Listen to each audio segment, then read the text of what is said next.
شروع اللہ کا نام لے کر جو بڑا مہربان نہایت رحم والا ہے۔ مومنو،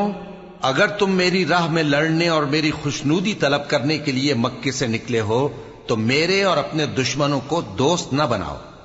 تم تو ان کو دوستی کے پیغام بھیجتے ہو اور وہ دین حق سے جو تمہارے پاس آیا ہے منکر ہیں، اور اس وجہ سے کہ تم اپنے پروردگار یعنی اللہ تعالیٰ پر ایمان لائے ہو، پیغمبر صلی اللہ علیہ وآلہ وسلم کو اور تم کو جلا وطن کرتے ہیں۔ تم ان کی طرف پوشیدہ پوشیدہ دوستی کے پیغام بھیجتے ہو، اور جو کچھ تم مخفی طور پر اور جو علل اعلان کرتے ہو وہ مجھے معلوم ہے، اور جو کوئی تم میں سے ایسا کرے گا وہ سیدھے رستے سے بھٹک گیا۔ اگر یہ کافر تم پر قدرت پالیں تو تمہارے دشمن ہو جائیں، اور ایذا کے لیے تم پر ہاتھ بھی چلائیں اور زبانیں بھی، اور یہ چاہتے ہیں کہ تم کسی طرح کافر ہو جاؤ۔ قیامت کے دن نہ تمہارے رشتے ناتے کام آئیں گے اور نہ اولاد۔ اس روز وہی تم میں فیصلہ کرے گا، اور جو کچھ تم کرتے ہو اللہ اس کو دیکھتا ہے۔ مسلمانوں، تمہیں ابراہیم اور ان کے رفقا کی نیک سیرت کو اپنانا ضروری ہے۔ جب انہوں نے اپنی قوم کے لوگوں سے کہا کہ ہم تم سے اور ان بتوں سے جن کو تم اللہ کے سوا پوجتے ہو بے تعلق ہیں، ہم تمہارے معبودوں کے کبھی قائل نہیں ہو سکتے، اور جب تک تم ایک اللہ پر ایمان نہ لاؤ ہم میں تم میں ہمیشہ کھلم کھلا عداوت اور دشمنی رہے گی۔ ہاں، ابراہیم نے اپنے باپ سے یہ ضرور کہا تھا کہ میں آپ کے لیے مغفرت مانگوں گا، اور میں اللہ کے سامنے آپ کے بارے میں کسی چیز کا کچھ اختیار نہیں رکھتا۔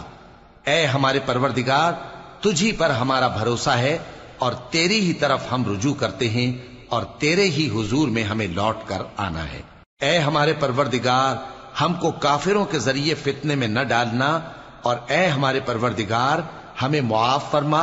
بے شک تو غالب ہے، حکمت والا ہے۔ تم مسلمانوں کو یعنی جو کوئی اللہ کے سامنے جانے اور روز آخرت کے آنے کی امید رکھتا ہو اسے ان لوگوں کی نیک سیرت اپنانی چاہیے، اور جو روگردانی کرے تو اللہ بھی بے نیاز ہے، لائق حمد و ثنا ہے۔ عجب نہیں کہ اللہ تم میں اور ان لوگوں میں جن سے تم دشمنی رکھتے ہو دوستی پیدا کر دے،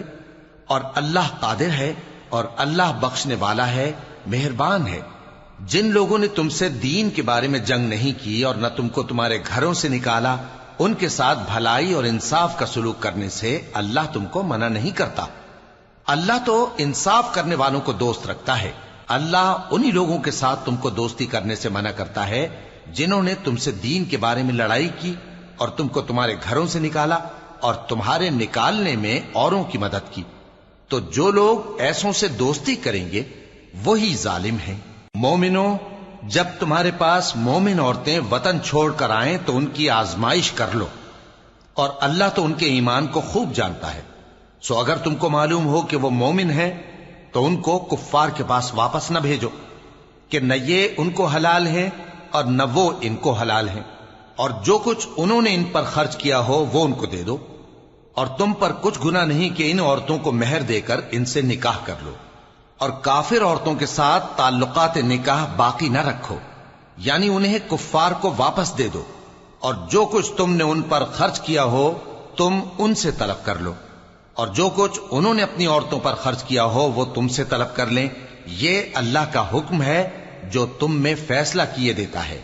اور اللہ جاننے والا ہے، حکمت والا ہے۔ اور اگر تمہاری بیویوں میں سے کوئی تمہارے ہاتھ سے نکل کر کافروں کے پاس چلی جائے اور اس کا مہر وصول نہ ہوا ہو،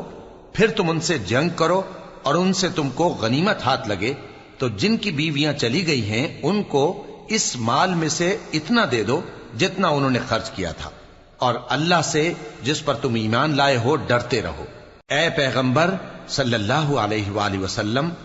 جب تمہارے پاس مومن عورتیں اس بات پر بیعت کرنے کو آئیں کہ نہ تو اللہ کے ساتھ شرک کریں گی، نہ چوری کریں گی، نہ بدکاری کریں گی، نہ اپنی اولاد کو قتل کریں گی، نہ اپنے ہاتھ پاؤں کے درمیان کوئی بہتان باندھ لائیں گی، اور نہ نیک کاموں میں تمہاری نافرمانی کریں گی، تو ان سے بیعت لے لو اور ان کے لیے اللہ سے بخشش مانگو، بے شک اللہ بخشنے والا ہے، مہربان ہے۔ مومنو، ان لوگوں سے جن پر اللہ غصے ہوا ہے دوستی نہ کرو، کیونکہ جس طرح کافروں کو مردوں کے جی اٹھنے کی امید نہیں، اسی طرح